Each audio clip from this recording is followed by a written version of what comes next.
Well, this would probably be a big problem considering it is my job, so I would probably be unemployed. But yeah, I wanted to make this kind of mental exercise. Imagine I have zero knowledge of English. Da dove comincerei? Gdzie zaczynać? So we're going to dive into things I would personally do if I were in the position of starting from scratch. So starting from zero. Imagine I start learning English today. And I'm also going to talk about if I would do the exact same things if it were another language. I'm going to talk about this in a second moment of the video. Let's go. I would definitely start with basic words and basic verbs. So yeah, just to get to know the language, get in touch with it a little bit. House, person, dog, cat, table, very simplistic language, just to have a look at how it looks like. Then the next step for me would be try to look at sentences. So what is the basic structure of very simple sentences? I'm not talking about paragraphs or articles. I'm talking about simple texts. In English, the structure is subject, verb, object. She is a girl. I would start to familiarize with this. I'm describing here different steps, but what's important is that each step needs some time. You can't expect this to be a 7-day, I'm learning English from scratch and from 0 to 100. Even if it would be so cool, but it's not really possible, then I would definitely try to look into a course book or maybe a PDF. You can find so much material online about English. I would need probably a source to guide me through the topics because it's quite messy and difficult. Even if you watch YouTube, it's not a course. I don't want to find it difficult also to look for materials. So I would start with something which is already created. If you manage to find a course or a YouTube channel that has also a very consistent kind of schedule, or like logical order, which honestly is something I don't have because I mix topics up and I mix levels.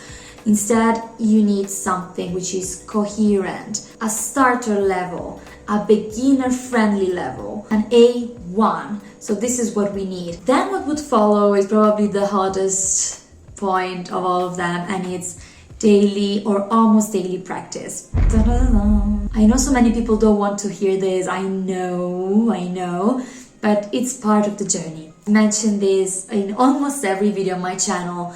But we can't imagine learning a language studying 20 minutes per month or 5 hours a day and then we don't touch a book, don't look at anything for a whole week. Needs to be consistent work.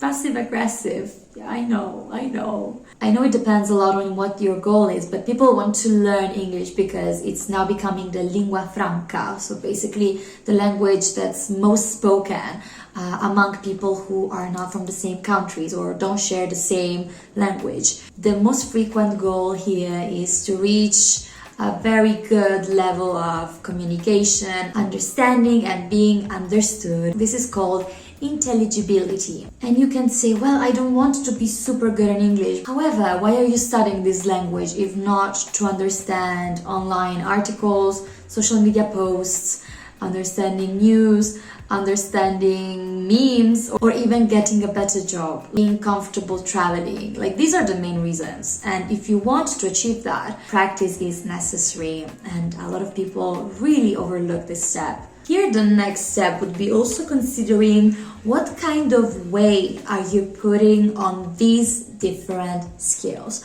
So we have speaking and writing, which are active skills, and then listening and reading, which are passive skills. Usually, people focus a lot on reading, listening, and speaking.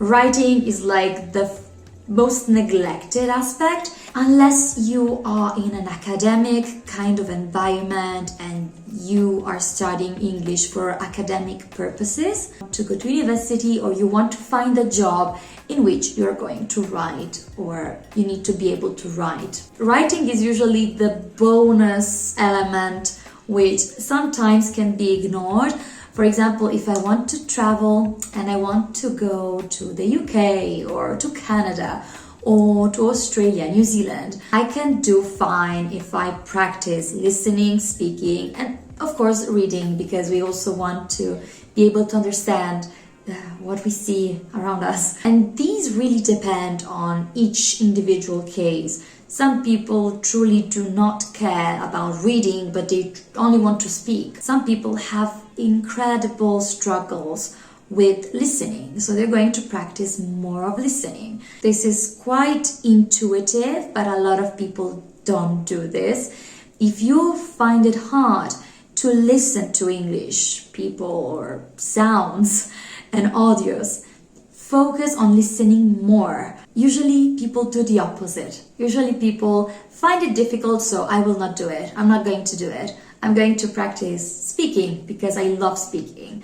I'm going to read articles because I love reading. We are not addressing the right skill that you truly want to practice. You're addressing the pleasure kind of skill, what you want to do because you enjoy it and you find it easier. But you're not practicing what you truly need and what your real goal is, which is a bit tougher, a bit more difficult. Then some time will go on, you're moving from an A1 to an A2, maybe potentially a B1, who knows? So you enter the intermediate field. And then here I am.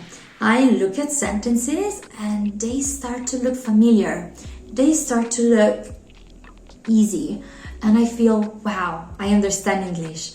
I see what's the subject, I can find the verbs, I can find the different parts of speech. This is a preposition, this is, I don't know, an adverb, easy. Here you're probably smiling. Yes, I made it. I finally know English. Here you stop smiling. Again, passive-aggressive. Today I'm passive-aggressive.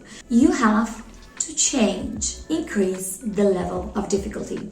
Comfort zone in language learning usually means that you are reaching some kind of plateau or some kind of level which doesn't require any effort from you. It's not good.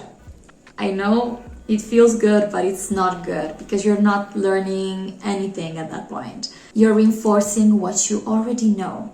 What you have to do is try to step up a little bit and find sentences, paragraphs, texts, audios, something which is a bit more challenging for you. It shouldn't be crystal clear. Finding words that you are not familiar with, expressions, structures you're not familiar with. In that point, you are progressing, you're making some progress because you're finding something new you can work on. Today, I'm the bad teacher who is just telling you to work your butt off. I know.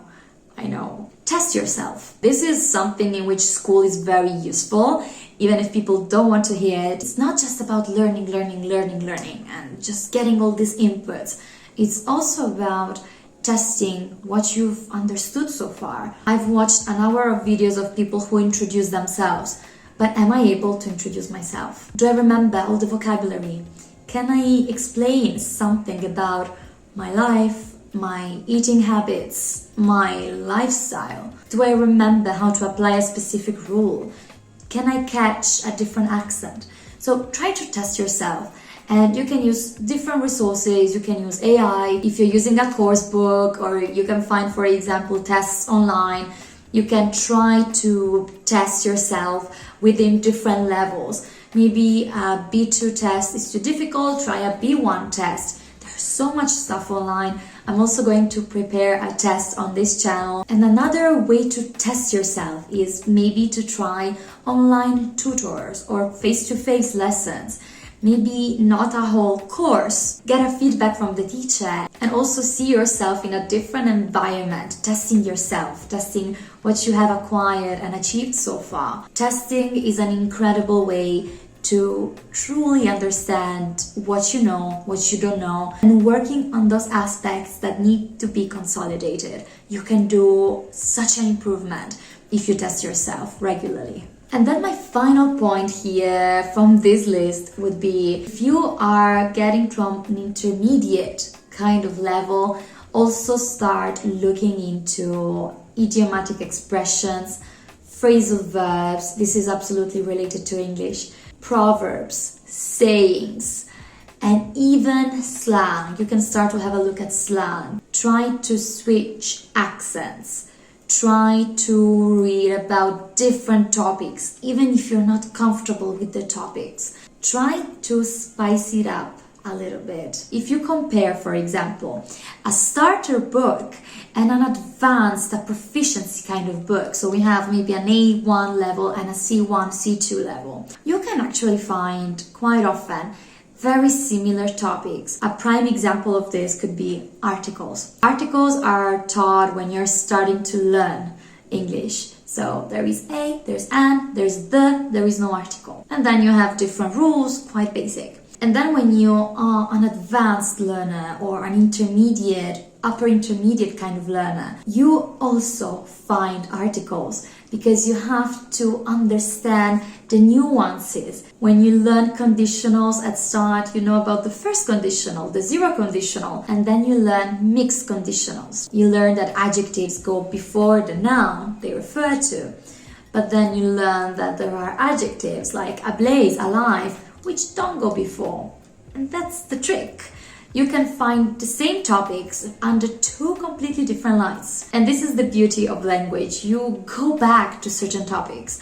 A lot of students say, but can you explain this little difference, this super small nuance? And I usually say no, because learning everything at the beginner level would be overwhelming. You have to go back to some topics after some time, when the foundation of that topic is set in stone. It must be solid, it must be strong. Then you can adopt some exceptions or idiomatic uses, expressions, and I can't imagine teaching the future, teaching will and saying, by the way, will is also used for the present. It's not doable. That would create an immense confusion.